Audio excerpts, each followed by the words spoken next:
Hey, good morning to all of you. My name is Chad Augustine. I'm your Pasadena Fire Chief. First off, thank you all for being here. I'd like to start by acknowledging the tragic events that occurred earlier this week, and just in a brief moment of silence, extend our deepest sympathy to our brothers and sisters of the Los Angeles County Fire Department. So we're here this morning. Wildfire potential has already become a reality in many of our communities. Off the heels of last year's worst fire season on record, we're already in drought conditions and poised for another really bad summer. Additionally, after last year's extreme fireworks activity, there's a high need to prioritize fireworks prevention and education. To reduce the risk of fires associated with the 4th of July and the entire summer, your city of Pasadena is doing the following. We've initiated prevention efforts a full month early, which is why we're here this morning. We've increased signage in high-use areas. We've cleared a significant amount of brush in the lower Arroyo and the upper Hastings. And as we look around here, these hills haven't burned in many, many years, and we'd prefer to keep it that way. Your Pasadena Fire Department has completed over 4,000 HASVEG inspections in the last 3 months with a big focus on fire prevention and education. We've increased public awareness through a robust social media campaign, and we've prioritized the use of fire department volunteers that will start this month leading up to the 4th of July holiday with really a focus on fire prevention and fireworks prevention campaigns. And finally, your Pasadena Fire Department on-duty members will be on duty patrolling the high hazard areas over the 4th of July, increasing awareness with a message of fire prevention. Over the next month, in preparation for the 4th of July, we must be vigilant and continue to take preventive measures to protect yourselves, your families, your neighbors, and friends. Most importantly, we're protecting them from injuries, and we're also protecting our area from fires that could be associated with fireworks or careless and reckless behavior. So for your safety, there will be a zero-tolerance fireworks policy. Although some fireworks are identified as safe and sane, we recognize that no fireworks is truly risk-free, and all fireworks come with explosive material. The risk of injuries from fireworks is greatest for our children ages 5 to 14. Sparklers alone account for numerous emergency room visits annually, and sparklers burn at 2,000 degrees, which is hot enough to burn aluminum and copper. Very dangerous. So I want you to remember anything that flies across the air, skips across the ground, or has an element of surprise, such as a boom, will be classified as dangerous, and there will be a zero tolerance. And at that point, legal action may be taken. As we lead up to the 4th of July, many celebrate over barbecues. We'd like to encourage you to have a fire extinguisher or a water bucket readily available in case you do have a small flare-up. Those preventative actions can prevent the next large fire. And most importantly, on behalf of the Pasadena Fire Department, please enjoy yourselves this summer. Have a great summer, and as we prepare for the 4th of July, let's do it safely. Thank you. About 3 years ago, in January of 2018, the city of Pasadena recognized that we had a problem with fireworks in the city and needed to address that issue, especially when you consider the continuous drought conditions that in fact plague the city of Pasadena. So what happened is that in January of 2018, the city of Pasadena decided to pass an ordinance, one of the most stringent ordinances in the state of California. It not only penalized the possession, use, discharge, and sale of fireworks within the city, it also held property owners responsible for what goes on their property. We've noticed that in past years that many tenants that actually rent out apartments, condos, and houses are in fact the most serious offenders of fireworks activities. We noticed that what we had to do was hold the property owners accountable.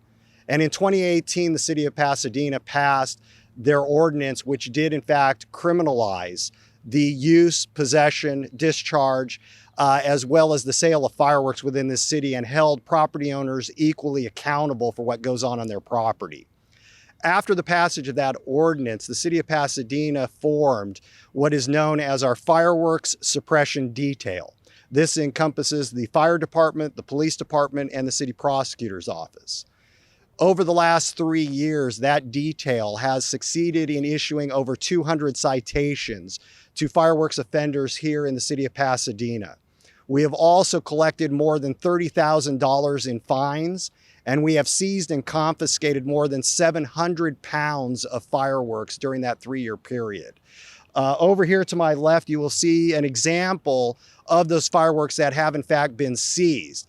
This here is only 25 pounds worth of fireworks. We have in fact seized more than 700 pounds over the last 3 years. That is a significant amount. We have taken that off of the streets, and we have in fact prioritized the safety of the people of this city. The city prosecutor's office, in conjunction with the police department and the fire department, take this very seriously. When we are currently in another drought condition, as you can see through the foothills here of the Arroyo Seco, the fact is that any kind of discharge of fireworks is prone to destruction and is prone to potential injury to people in this community. The city prosecutor's office will in fact hold anyone who possesses, uses, discharge, or sells a firework in this city. We will hold you criminally responsible for that activity, and we take that very seriously. The health and safety of the people of this community are paramount to us. And the reason why we engage in this activity every single year is to make sure that the people of this city are safe and that they continue to be safe in their activities. We welcome the cooperation of the public. We ask for that cooperation, but we utilize our law not just to prosecute and to enforce. We also use it as an educational tool. The fact is we want to educate the public of the dangers of fireworks, especially in these kinds of conditions. And we are pleased to know that over the 3 years of this program, we have not had what we call any repeat offenders. The fact is that we have never had an individual that has been cited more than once for the illegal use or discharge of fireworks or possession of fireworks in this city. We take that as a good sign, that people who are even cited for these offenses are understanding what the problem is and are correcting their behavior. And we hope that that will continue in the future. Thank you. Thank you all, and good morning to everybody. As we begin to open up society here very soon, it's important for us to remember those that we've lost over the pandemic over the last 18 months and really the impact to our society. So as we are here today, we are really focused on prevention and cooperation with our community. It's very important that we really get the message out early this year.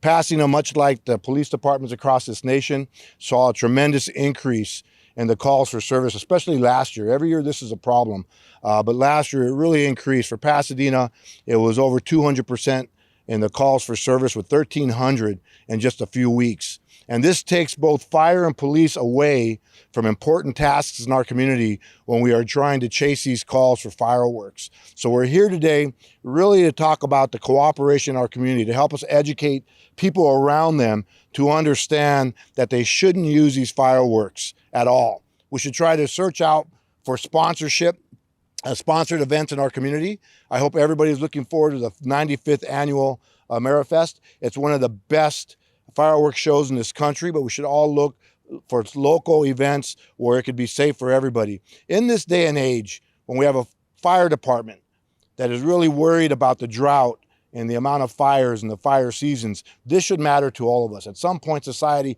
really needs to focus on the things that are important to us. So when prevention fails, police departments are left with enforcement. And that enforcement for us is to have more officers out there.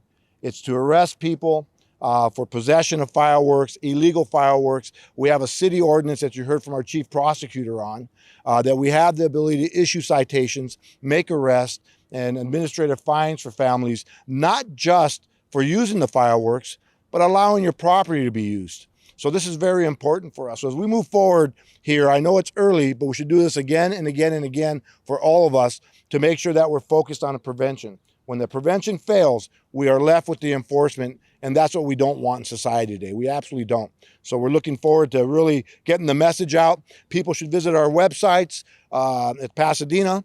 They should also ensure that they're taking care of their families and their pets there at the house, so they're not impacted. All these things are important. I'm here to talk about what you can do on the 4th of July.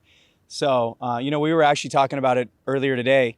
It's amazing. A year ago, we were planning a virtual America Fest, our 94th. This year will be our 95th annual, just to make sure the tradition continued. We were also looking for toilet paper and trying to get through our lives on Zoom. And so we are unbelievably excited about welcoming fans back to the Rose Bowl for the first large-scale event since the pandemic started. 95th annual America Fest is going to be everything that it was in 2019 and 18 with packed stands. We have live musical performances. We're excited to announce this year's theme is America's Perseverance. We've partnered with JPL, just up the road here in Pasadena, who has their Perseverance rover that's on Mars right now. And we really feel together with them that we need to celebrate America's perseverance. We've made it through this, and this will really be a celebration of everybody coming back out and enjoying the best fireworks show on the West Coast. This year we have live performances and music. TNT motorcycle riders will be back. And we welcome families and friends to a safe environment and a much better fireworks show than anything that's happening in the neighborhood or that you think you can do on your own. This is a close to 30-minute show, the biggest on the West Coast, and it's family friendly. Tickets start at $20, and we think there's no better way to come out of this pandemic than at America Stadium for America Fest for the 95th year. We will require masks. So as you've seen around town with the Dodgers and with other major league teams, June 15th is a really big day for all of us. We're really excited about the fact that after June 15th, we can get back to doing what we do really well, which is welcoming people and letting them celebrate together. But masks will be a requirement when you're not eating or drinking. But outside of that, we're really excited about this being as close to normal as possible because, we feel that, coming out of this, the perseverance that we talked about is this is a great chance for everybody to celebrate America, but also celebrate everything that everyone's done over the past year and a half to make sure that people are safe and to save lives. And coming to America Fest versus putting fireworks off in your yard is another example of that. Make the right choice to save lives, be safe, but actually have even more fun here with people and friends and family that you haven't been able to celebrate with for a long time. The plan is for full capacity. So for America Fest for us, usually we get over 20,000 people. So while the Rose Bowl can seat close to 90,000 folks, based on the configuration, because we actually only have crowds on one side of the stadium, because you want to be able to see the fireworks that are shot off on the north, our full capacity for this is just over 20,000. But yes, it will be full capacity in those sections that we are seating. Yeah, and so America Fest is sort of, you have two different groups of folks. Three, actually. We have our neighbors who really enjoy the fireworks show and have some of the best house parties around. But then you also have folks that just park on the golf course or park in our parking lots. You can tailgate all afternoon long and watch the fireworks from that vantage point. Or you can also, and this is what we recommend, is come inside. Inside is choreographed, so we have music that actually is choreographed to the fireworks show. You get to see our motorcycle riders 100 plus feet above the air on the field at the Rose Bowl. We have musical performances. It's a great family environment inside the stadium. But yes, we have quite a few folks that are also outside of the stadium watching the show as well.